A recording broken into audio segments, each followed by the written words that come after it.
Okay, what's up? This is Jerseys to Crowds. It's a new movement, so look out for some content coming soon. Yeah, I'm in my own lane. 4-3 reppin', yeah, my gon' bang. It's talking, but they ain't speaking on my name. I'ma make this money, I'm about to free the gang, yeah. On my 0 on the back, these call me Stephen Curry. Gotta make this money, gotta make it in a hurry. Do it for the gang so my don't have to worry. For next episode, we got DJ here. Introduce yourself. I'm Donato Joseph. I'm 21. I'm currently at JUCO, What you go? Seminole State in Oklahoma. Oh boy. Yes, we wanted to bring DJ on. I think he has a great story of like experiences of just high school, prep school, JUCO, a route that a lot of Canadian kids like want to take or they think is the best route to get to D1 or get to the States. So I think someone who's currently living it could give some great insight. Right? Yeah. Would you agree? Yes, sir. Well, in reality, like you look at the NCAA tournament last year, every team that went deep, they had JUCO products. A lot of them were JUCO guys that put in the work and just worked their way up. So before we were talking about like how did your Canadian basketball, like how did it start, right? So I really started playing in 7th grade.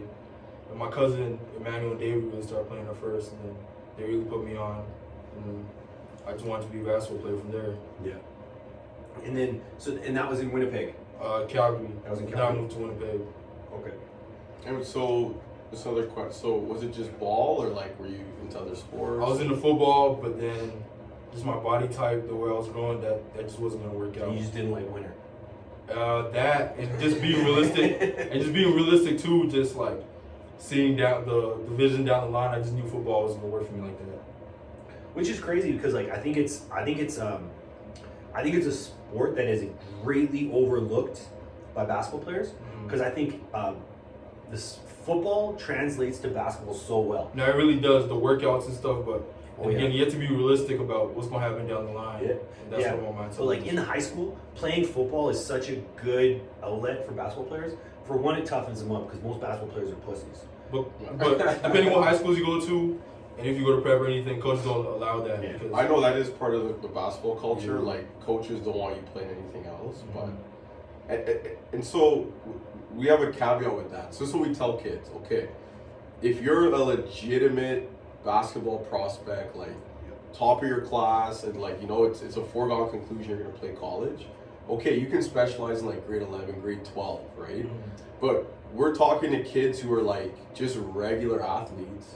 Like why wouldn't you play another sport that could better you?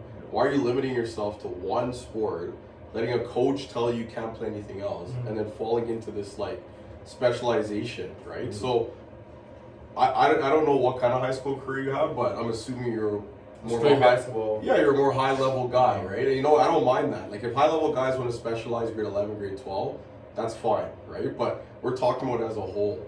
Like you should be playing everything. Track. Before that, like- before I even picked up a basketball, I played soccer, football first. Mhm. That's what it was, and then I just found love with basketball after that. And they all translate. They all do. Yeah, they all do. Footwork, Soccer's workouts, all huge. that, conditioning. Yeah. So so for high school, what level of high school basketball did you play in Canada? I played tier 1, so that was the best in the whole Winnipeg. So tier 1 was the whole best, and my team was in there. And what grade was that? 9, 10, 11, and 12. But then in 9th grade, I played JV, and then in 10th grade, I just played JV again instead of playing varsity because my team had a better chance to win. And I thought that would be better for me to develop instead of going to varsity and then being a 6-man, not getting the ball like that. Yeah. But Yeah, JV, a confidence year. yeah, but JV, I could build myself up. I could be one of the main guys on the team, and stuff would run through me, and develop. And then how did you end up at Tennessee Prep? At Tennessee Prep, at first, before even that, I left and went to high school in Texas. Okay. And then after that, my boy Oh, Julian. wow. And then after that, Julian, he went to Tennessee Prep, and then he put me on with that.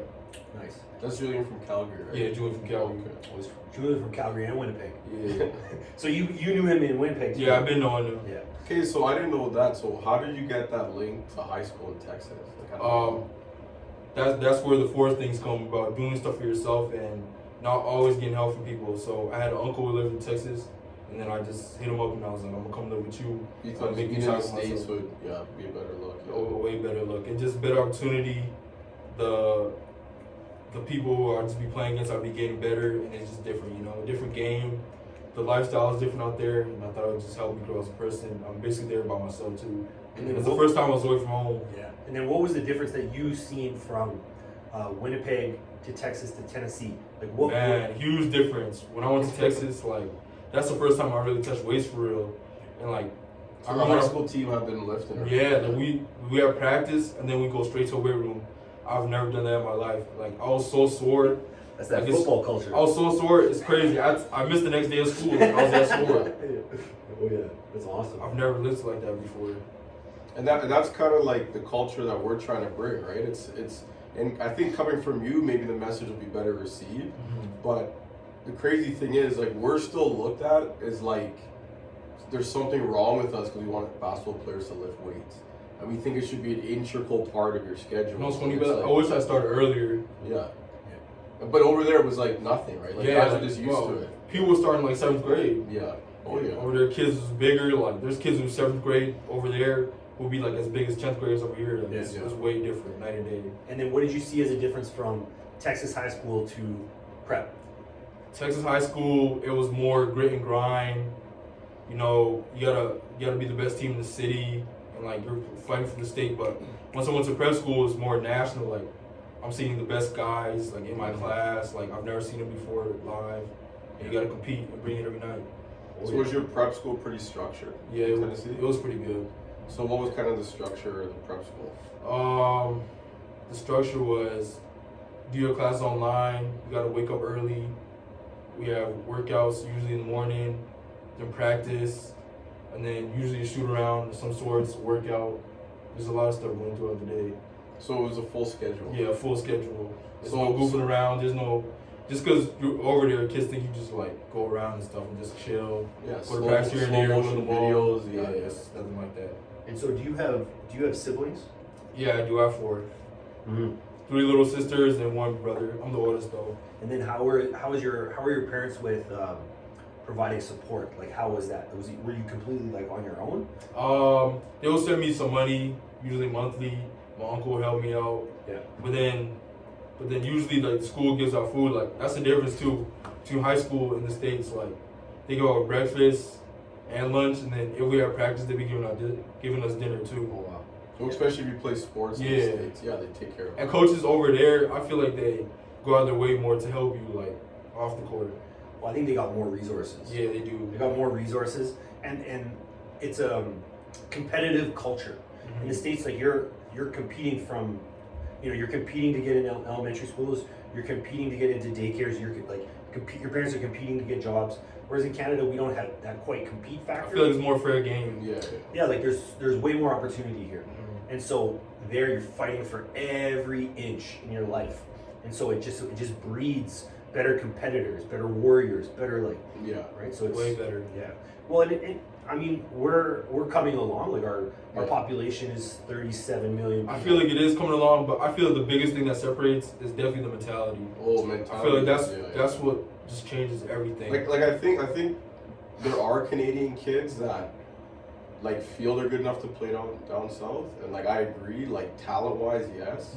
But mentally, It's the and physically, mental no. factor, man. It's Yeah. like it's like night and day. But we were on that call last year with that JUCO coach from Texas. And what he said was like, if your family has an attached garage with 2 cars in it, you don't need it.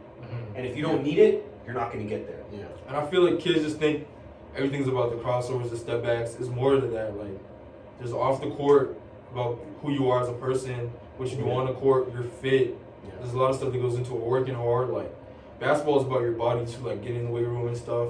It's just not all about the moves and stuff. No. Well, you know what it is here too. Like to go back to Yin's point, the reality is for the most part, no kid in Canada needs a sport to get out of their situation, right? Like there's other opportunities, there's other things. So I would say like the urgency isn't quite there, and like from the coaches, the parents, the kids. So it just breeds a different culture, which is fine. Yeah, Like it it's is. fine. Like I tell kids all the time, if you just want to play sports and have fun, that's no problem. But where we kind of have issues and we're kind of like not vibing with people, it's like, okay, your goal is this elite level, right? Like a level that you're striving for, but nothing in your actions adds up to And this. I feel that's where it goes back to the mentality. Like, Yeah. you can't expect a kid from the suburb to want it as much as a kid from the hood who's like, He he needs it. sleeps on the ground. Oh, yeah, he he's trying to get needs his it. family out. Like, Yeah. there's a lot of stuff that goes into it. But man, And he doesn't have food. don't like even that. get me started on that shit though, because I hear it in Calgary all the fucking time. Oh, I gotta do it for my mom's. No, but that's Motherfucker, your mom got a job. Yeah. She pays for her own fucking That's not the house. real kid. I'm talking about kids who like, I'm talking about kids who have to like go to basketball practice and get a job and actually pay for their house, like pay bills. Well, we Don't you hear that in Calgary? That's not really the case. No, but you hear it in Calgary. Yeah, I do. Exactly. Like we have kids coming here who are like, I gotta make it to the league for my mom, and like currently their mom's paying all their bills Yes. because they don't work. All they do is hoop, hang out with their friends, mess around, and their parents are financing that. But in their mind, That's not they the real have trenches. they have to get out of the hood for their mom. It's like, Man. why don't you just be a man and stop taking money from your mom? Like I'd say the biggest way you can help your mom is go get a job at McDonald's Yeah. and not make it so that she doesn't have to pay for your food. Yeah. If that's the issue, go get a job. Mm-hmm. But if you're like, oh, I want to strive to play basketball, I want to better myself, I want to go up against competition, then that should be your goal. Your goal shouldn't be, oh, I got to do this because my mom needs this or that,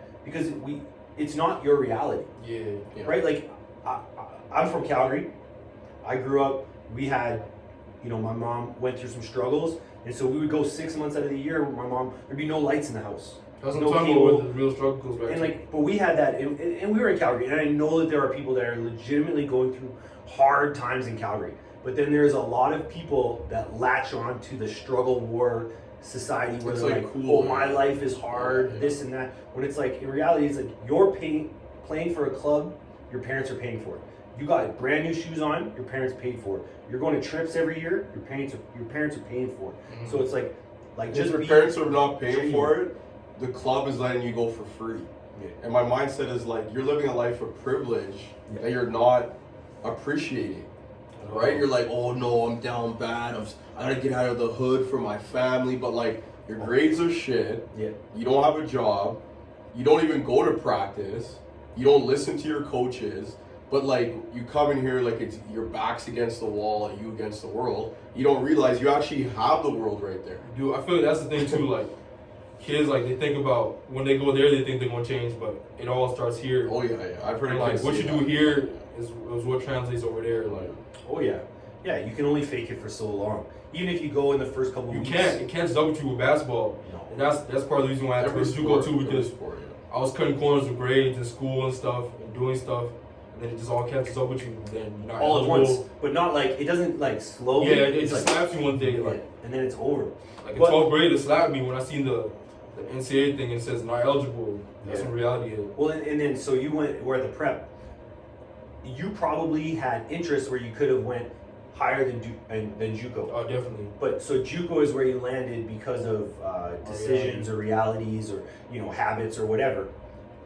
But let's just talk about the step up from prep to JUCO, because Man, that's huge too. JUCO's a Shark Tank. Oh my gosh. College is different, man.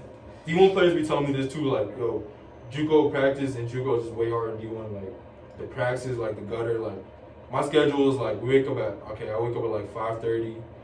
I got individual workouts at 6. 5:30 a.m. right? Yes, 5:30 a.m. But I got individual workouts at 6 a.m.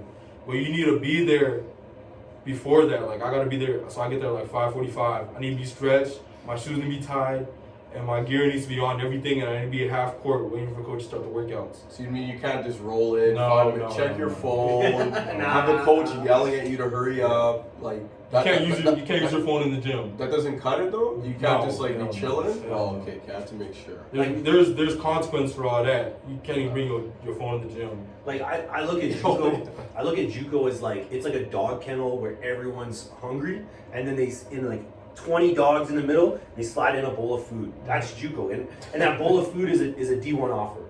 When in reality, right It's like now, 2 dog bones. Which is, yeah, and it's like everyone's fighting for it. But because in reality, for the majority of Canadian kids that want to go D1, unless they have a 4.0 and they're 6'8", looking in the rim when they dunk, and their like skill level's really high, reality is JUCO is their best option Yeah. It is. because it's in the door, and then you can show off your talent, hopefully, and then get to the next level. And the international thing has a lot to do with it. Like when you're an international student, like you gotta be on your Q's and Q's that much more, like Yeah. because it costs more for your scholarship, your I-20, like it costs the school more. So you got It's like 85 grand. and your production level got to be even higher than You know what's just like crazy though? just I a normal guarantee you, American if kid. you went to like a U17 game, let's say a tournament, and you got 5 teams in front of you, and you ask these kids if they know that it's a different, like it's a Pay different scale. it's a different scale for international students. I bet you 99% of those kids don't even know what that is. Nah, they but definitely they don't all know what want to that go means. D1. Yeah. But they don't even know what the internationals thing is, right? Like, you're not just competing with American kids. It's national. The too. whole world. And, like, even in Canada, like, colleges, if they bring in an international, they got to be a killer day one.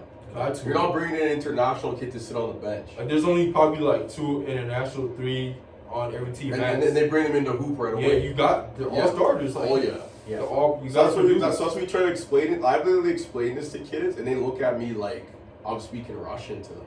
You got to work I'm way like, harder. number one, to be an international, you gotta have great grades. You gotta be 6'7" minimum or filthy, and you gotta be a guy they can bring in that can contribute day one. You have to outdo the American kids. Like it goes back to the Exactly. culture thing. Like you're from Canada. Like there's a lot of stuff What's that that goes dog into bowl? yeah, Right? Like when we talk about mentality of It's Canadians. a whole different country. Like Yeah, like you got to be willing that they're gonna slide a dog bowl in, and you're gonna scrap everyone in there, Oh, yeah. and that's yours. Whereas like we got guys here that are like kind of like watch and be like, oh, I'll get the next one. Oh I'll yeah. get the next one because they think they're used to so much opportunity, right? Like we take and don't get me wrong, like all these tournaments kids go on and all these things where it's like all these showcases and all that stuff where they're creating new opportunities. That's all great, but none of that creates more opportunities. There's still the same amount of opportunities.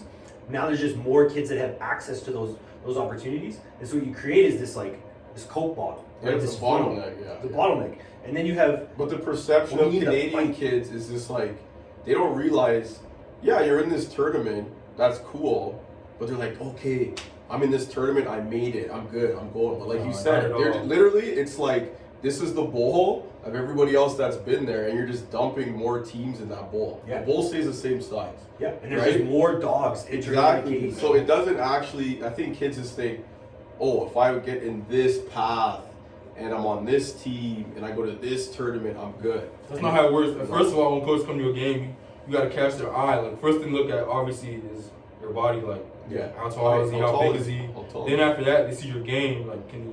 Oh, he did this. Oh no, that doesn't translate to our team. So I'm done looking at him. And I'm body over there and look language. at him. Yeah, body language on the bench. Like, you can't be pounding on the bench. Like when you get a call, you're not gonna get. Depending who you are in like a year, you know, as a freshman, you're not gonna get playing time like that for real. Like Yeah. you gotta really work your way. One thing we tell the guys at the CTA team, so it's like sometimes it doesn't matter what the outcome is, it's the decision you made to that outcome. Yeah. So sometimes it's like you drive, someone's open, whether that guy you think he's gonna hit that shot or not, you gotta pass him the ball. You got to. Exactly. Because the coach is watching because they're not looking at the ball. His and saying, mentality is like, oh, I have a kid on my team who can make that shot. Yeah, exactly. So you make that play, and then I can bring you. They want to see your decision making. They want to see how you operate with your personnel. It's not like can you score 30? Because I don't know any No, coach. that does not matter. Yeah, I don't know any coach that's like, oh, call you up. Hey, coach, I'm looking for a 30 piece. Yeah. Right? They're just looking for a utility guy. They're looking for. I've seen kids who average like 5 points and like 2 rebounds and get offers, but it's about he was guarding his man, so he wanted his defensive matchup, Mhm. and it's about guarding your position too, and And he really, get when you rebounds. bring in a recruit, it's a forward-thinking mentality, right? So you're bringing this kid in, you're like, you know what? He's a solid rebounder. He knows all the plays, makes all the right. Good kid off the court. That Good matters. kid off the court, makes all the right adjustments on defense. You know what? The way his shot is, I can work with him. Yeah. By his third, fourth year, I think he can develop into a 3-and-D guy. That's how they That's think. what they're thinking, but kids think it's all buckets. Yes. Oh, if It's I not get about that. buckets, I'll go somewhere. And it's like, real coaches don't assess players like that, right? Like they look, okay, this kid, okay, he might be there. In 3 years, he'll be here. This kid, 2 years, he'll be here. This kid's a bit older. He only has 2 years left. I don't want him because I don't think he'll hit his ceiling in time. in time. This kid, you know what? We only get him for 1 year, but this is what we need. Boom, I'm gonna bring like. And it's not about scoring 30. It's about how you fit into the team of who they already have. Oh yeah. And if you're a guy that they're going to bring in because you can score 30, they've been talking to you for a while. And the other thing is that typically it's like, and that's rare. You gotta be. That's where the reality thing comes in too. Like that's like 5-star kids who come in and average 30. And the chances are they're not even going to that school. Like one and done, yeah. Mm-hmm. And they're looking for a guy that's 1 and 2. So yeah, he'll score 30, but then he takes away with a steal or a good defensive play, or so he scores once and he has 2 good decisions somewhere else, right? So if you score 30, that means you better have 60 good decisions, right? Like you gotta have a ton of really good decisions. You gotta be efficient too. You can't score 30 points on 30 shots. Like that's where the efficiency comes in and calls too. Like. And we're like, I don't think kids over here realize like coaches are trying to keep their job. It's about like that's actually how they feed their family. Like it might be all fun and games too, you missing these shots and just not running back on defense, but to them, they're seeing like food or money run away out of their pockets that they can feed their family with. I don't think that's what kids understand. Like, even in college basketball up here, it's their career. Yeah, it's like. At the end of the day, they care about you, but you're just you're a chess piece. Yeah, he got you because he sees you as a ticket to pay his family. Exactly. That's what it really is at the end of the day. It's about money and about him keeping his job. Yeah. And then for you too, you had some pressure applied to you this year because you had the injury, right? So maybe talk us through the injury. Oh yeah, I got hurt in the summer during summer workouts. I fractured my tibia, and I was out the whole year after that. I had surgery. They put in the rods and the screws. And I've been rehabbing ever since August. And what has the communication been like with your coach? We've been talking every now and then. We have a team group chat, and I try to keep with all the guys, watch the games online, stuff like that. And then did he give you any kind of like takeaway points? Like when you come back, we need you to be able to do this, this, and this. Yeah, he just said keep working in the game. Your weaknesses like shock racing, binding. I'm good at it, but it's not my strength. Yeah, you know what I'm saying? Just stuff like that. And get your body right.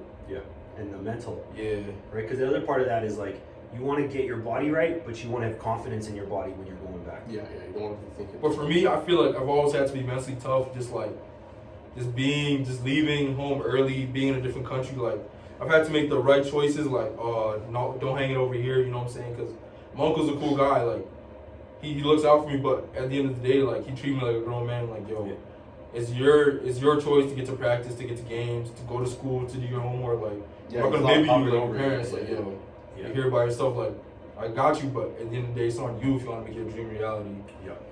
You know what? I even told Ian, like, I noticed the difference, right? So, I met you, and I started observing your actions. Like, you're always on time. I told you when and where to show up. You did. There was no, I didn't have to follow up. I told you about physio. You booked your appointment the next day. Showed up on time, right? So it's like, that's why I'm like, okay, this kid is obviously playing high level athletics. Like he gets it. He gets the process, right? And it's different. Like there's some kids, like you gotta tell them the simplest stuff a million times. Man, that's what and they roll in late, like body language, and this is like, and it's just like, it is, sometimes it's hard for me to even get mad at them because they don't know. They're just not there yet. They don't know. They don't get it. When I'm like, yo, when you come to work out. Like, it's not just like, oh, you know, my mom paid for this, so I guess I'll go. It's Tuesdays, my work. Like, and that's the thing with all this athletic stuff. You gotta want it. It's not about your parents, this and that, or your family. It's like, yo, do you want to do this for real? Like, it's a job for real. If you wanna be a pro, that's how you gonna feed your family. And I know you're commit to it full term. Like you're dying to jump in. Yeah, for like sure. You want to get in. Like I've never missed a whole season. Like I've been. Like, And so we've been talking back and forth for what, maybe 6 months? Yeah.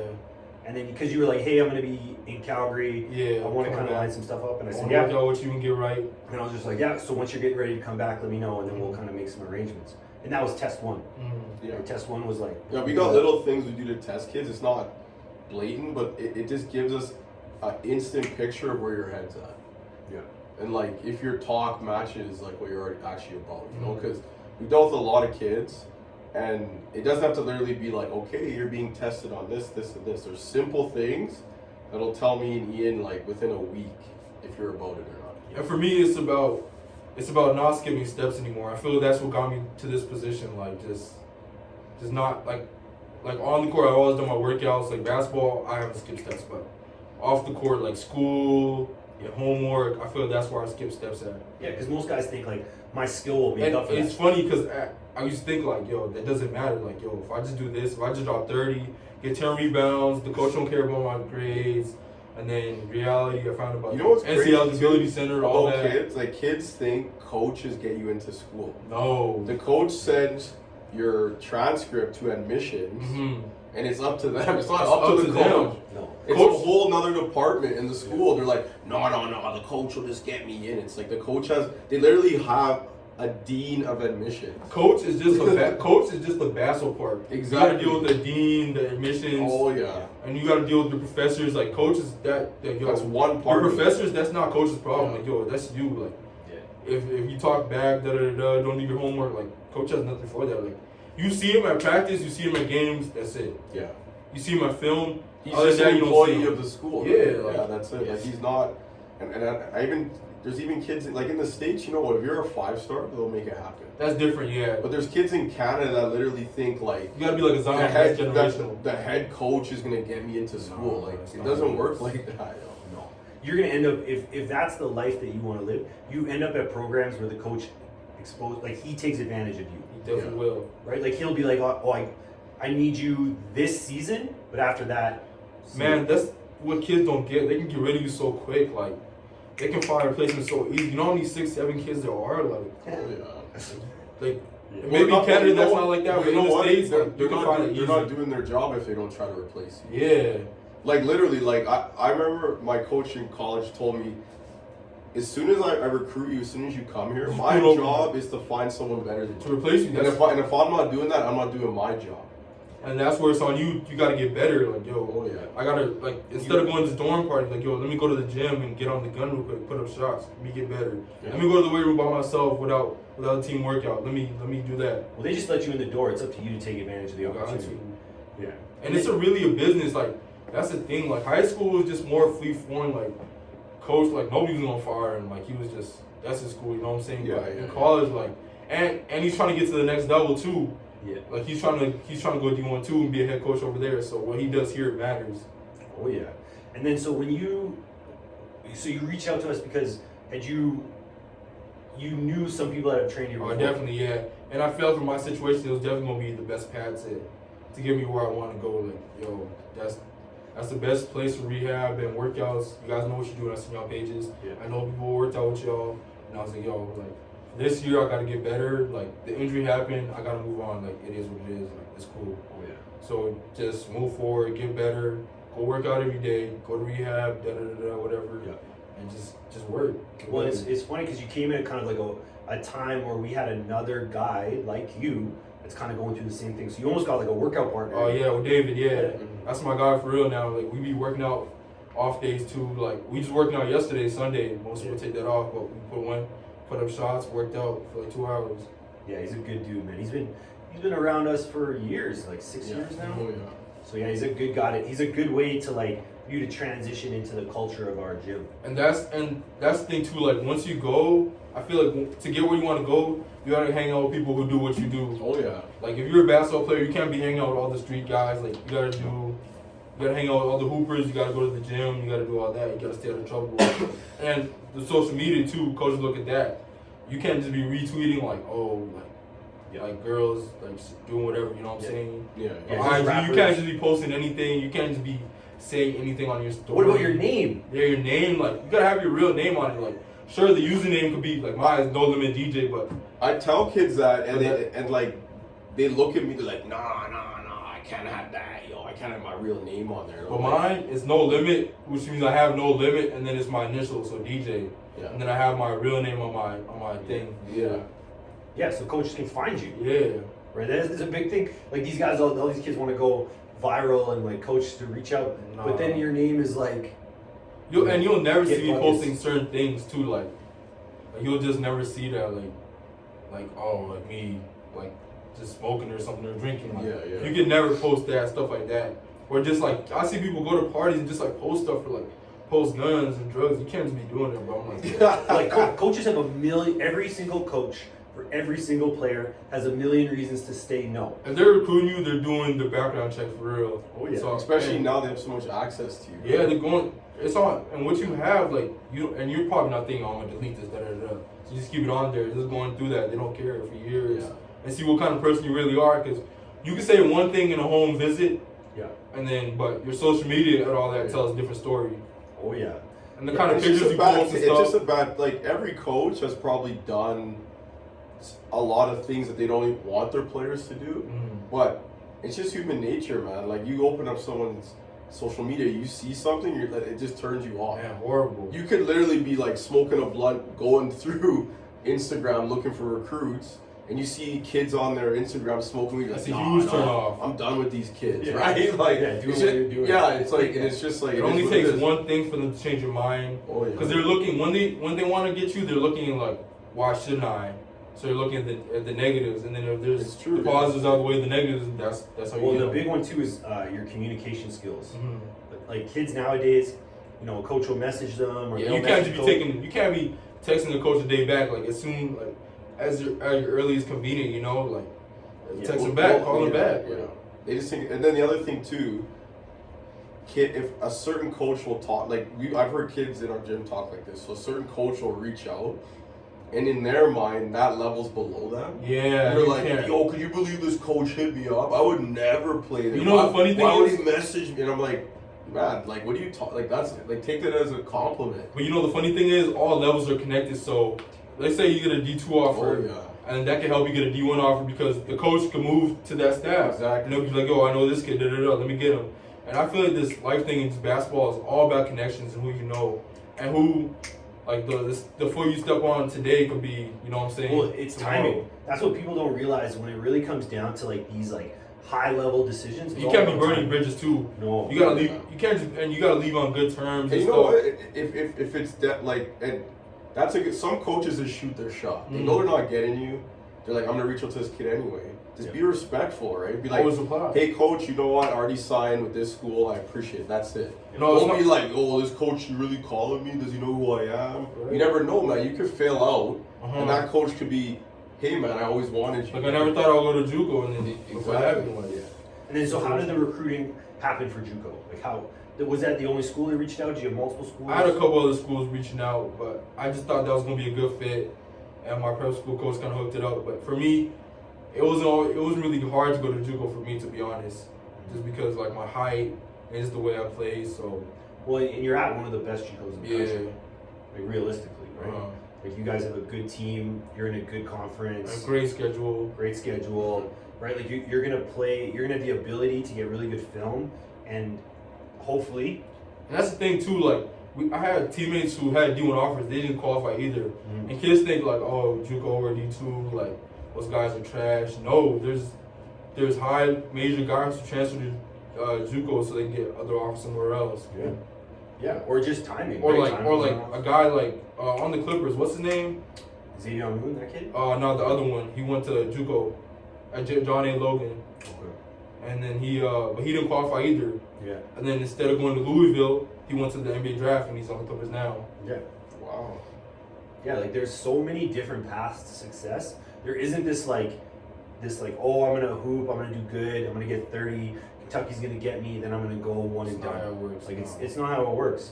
And if you look, like you watched the Super Bowl yesterday, you listen to the Super Bowl when the people are announcing what their name is, where they came from. Like majority of them aren't big schools, Zero. right? Like it's just 4-year guys coming out of the yeah. trenches. Like It's the guys that low like, majors. yeah, it's the guy in high school that worked his ass off to get to college. That then he worked his ass off to get to D1. Then he worked his ass off to get a tryout. Then he worked his ass, like those are the guys that stick around and do well. And I think that's a big problem with today's generation. Like, so if you're good in like grade 8, you think you're just gonna be good forever, and you just You stop. gotta keep And you're getting like, better. oh, that guy's whack, and all of a sudden by grade 11, he's worked himself to a good player. Like, I don't get it. I used to kill that guy in junior high. It's Yeah, like, I've heard that so man, much. like you gotta keep getting better. It doesn't matter how good you are. You gotta add them to your game every yeah. basketball season. And the funny thing about that is, there's people who on the bench who are like, oh, you look at it, think he's trash, but no, like Hill really does too. It's just about the fit in the situation. and about how he plays on the team. But he could really give you like 30 in a game. Well, and another piece that kids don't realize is that like when you're getting recruited to go to college, university, where like it's about going where you're valued. Because if you go somewhere just based off the name, you can't do that. That doesn't like you might not get any PT, right? But if you go somewhere where you're valued, then you're going to be able to get playing time. You're going to be able to communicate with the coach, and that's how you level up. I see people pick the biggest schools and not do Well, look at anything. the transfer portal now, right? Yeah, they regret it later, and that's when the transfer portal comes in. And you see all these high major guys transferring now to low major, mid major. Exactly. That's a great now. segue. How do you think the transfer portal is going to affect you? For me, I think I'll be okay because I had schools wanting me before. I just didn't qualify, and the way I play the game and like my size and stuff, like I think I'll be okay. Okay. And after that, right now currently I still have 4 years. Yeah. Because the COVID year plus I got injured, so they gave me 2 years back. And then after this, when I go to JUCO, and I'll be eligible after this year. So then after JUCO, I have 3 more years left. That's so crazy. Of NCAA eligibility, so I feel like that'll play in a factor too because I have more years. Yeah, most of you guys only got 2, right? And they'll see me as a veteran. Like college coaches want veterans, you know what I'm saying? Like they want kids. Well, yeah, because you're gonna have 3 years under your belt at playing high level in a great program. Like that's so valuable. Very. And then you add in your size, then you add in your skill, then you add in like you're maturing, all that stuff. Oh yeah. So in your opinion, do you think the transfer portal will negatively affect JUCO players? I feel like it depends who you are and size. I'm just saying overall. Overall, yes. Okay. I think it will.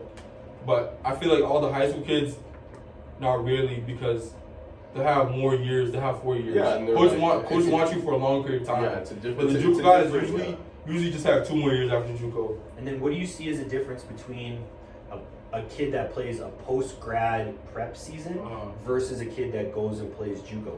Like, because they're kind of similar. For me, if I was in their position, I think I would just go to college. I think it's not worth it really, unless you already have offers, or you're a definite qualifier, or you're in a certain program that can really get you somewhere. Yeah, because I look at prep nowadays, especially post-grad programs. Kids are reclassifying and stuff. Reclassifying. So I don't think that prep should be a victory lap. Like if you're going as a post-grad, you shouldn't be going just to like have a fun year. Yeah. It should be about maturing. That's what it is over here. Yeah, it should be about maturing as a player, learning new systems, getting an opportunity to live outside of your parents' house, your first kind of chance to be away from home, and then learning how to do that so that when you go to university, you're going to be able to thrive. You got to think kids aren't going to school too for the first time, so they have a lot of downtime. And that downtime, if I was them, I'd go to the gym, work out, get better, try to find out like you prep work should out. literally be like, okay, I've earned the right to give myself a year of basketball development with my academics. I graduated high school, I did what I needed to do, I handled my business. I'm a serious hooper, so I'm going to take this post-grad year to just develop myself as a man, a woman, basketball player, athlete, everything. But kids think it's like a Disneyland victory lap, right? I'm just gonna chill, I'm gonna be in this tournament, this person's gonna see me, my boys are gonna hype me. Yeah. When it should be like, no, this is a year to go to work. I don't have to worry about school, I'm gonna worry about a job, or I'm just gonna focus. That's my job. That's exactly. That's how it is being a pro, like that post grad year. But then again, I feel like if I was them, I would just go straight to college. Like I feel like that's just a better opportunity. Like you'll grow better, you'll get better. Post grad is good, but I think it's good. I think part of why you see the value in that is because you already had the away from home experience. Yeah. Whereas a lot of kids, they don't get that away from home experience until they go to university. And I find a lot of kids that have that first year away from university struggle. They struggle. For one, they're not used to the pace. They're not used to the physicality. They're not used to lifting weights. They're not used to like the stress load of the work, and then just being away from home. You tend to see a lot of kids leave by Christmas. And also, there's no one pushing you to do anything. No, it's on you to get your shit done. Like if you want to sit in your dorm for 3 months, skip all your classes, just show up to practice. Like even though the lifting sessions, it's scheduled. There's trainers there, but no one's standing beside you telling you. Yeah, the dog gives us the workouts on the board, exactly, and like helps us the technique. But at the end of the day, you gotta go do it. You can go chill in the back, kind of work out and dip. Yeah, you can take off CS2 and rest, but exactly, you're cheating yourself. But And that's what I don't think kids understand. It's like you're there, but nobody cares if you're getting better. Yeah, they'll just replace you. They'll give you the structure, the blueprint. Everything will be right in front of you, but you gotta go do it. And the reality too, most kids aren't gonna be taller than like 6'3" and stuff too. So Yeah, you gotta think like that's easy to replace. Like, well, and I look at 6'2" you, people I know. Like, yeah, and like I look at you as a guy. So you left home young, like you're an adventurer at your heart. And for me, I feel like that's like it was more than basketball too. It was about me maturing, being on my own, and I always knew like, even though I was from Canada, I love Canada, but I always wanted to live in the States. Like my parents separated, my mom was in Canada, my dad lives in South Dakota, and I always wanted to like go to the States. I feel like it would be better for me, like just my life and stuff. You wanted that adventure. Yeah, and I always wanted to. Like you're an adventurer at heart. Like you're someone that's like, there's a lot of people in life that the idea of being in the States is one thing, but the actual act of going, that's like too much. And succeeding.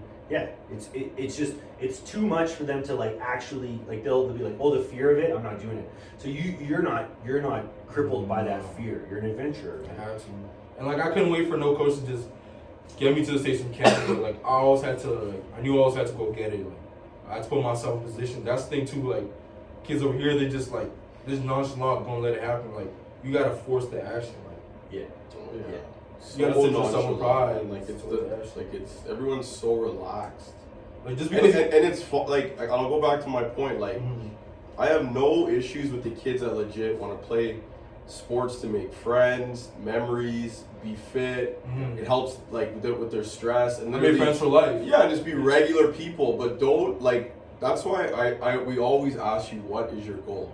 As soon as you tell us your goal, your actions better match it. But not every kid, but most kids come in here athletes anyways, and they have these huge goals what they want to do, but they're late, they're chilling, they're not doing the workouts properly, they're not paying attention, like, and it's just like it doesn't add up, right? You keep going back to LA thing, that's gonna be a problem once you go to the next level because not only are you gonna get punished, but coach be punishing the whole team. Like yo, you was late, we are running like, and now your teammates mad at you. Like yo, they like grow up, like da da da. Yeah. And I feel like take it seriously. And like that's one thing I feel like I don't know. Like if I'm legitimately consider myself a competitor, like stuff like that should bother you. Like if you're late, it should bother you that you're late more than anybody else. You shouldn't be in the first place. You should always be. Yeah, and like you should always show up early and like set yourself up. Like it's always better to be early than late. You gotta set yourself up. Oh yeah. Yeah. Oh yeah. And then there's lots of kids that like they just want to be like the victim, right? Like, oh, my mom didn't leave me bus fare. Oh, like my mom didn't wake me up. Oh, I had to babysit. Oh, I've heard all those excuses. And really, what it boils down to is you just weren't like, you didn't talk to your family the night before and let them know what you got going on the next day. I always plan ahead of the day. I take out my basketball gear that I put in my bag, my shoes. I plan everything out. I throw my clothes over here that I'm gonna wear. And my mind's like, obviously you don't want it. Like if something as simple as just getting to the gym on time is too much for you, like you're not ready to be a college basketball player, period. And that might sound harsh, but it's the reality. Like you should be excited, like the night before you're like, I'm going to work out tomorrow. You know, like you said, take out your gear. I was like that, man. I was the guy that always wanted to have my stuff proper. Like I'd take out my stuff the night before. Okay, I'm gonna rock these socks, these shoes. Like I'm gonna you know what I mean? Like, and it's just like, it has to be what you're about. It can't just be like, oh yeah, if someone picks me up, maybe I'll go. Like if workouts at 6, you can't leave the house at 6. You gotta leave at like 5:30, 5:25. You gotta factor in traffic and all that. And like, man.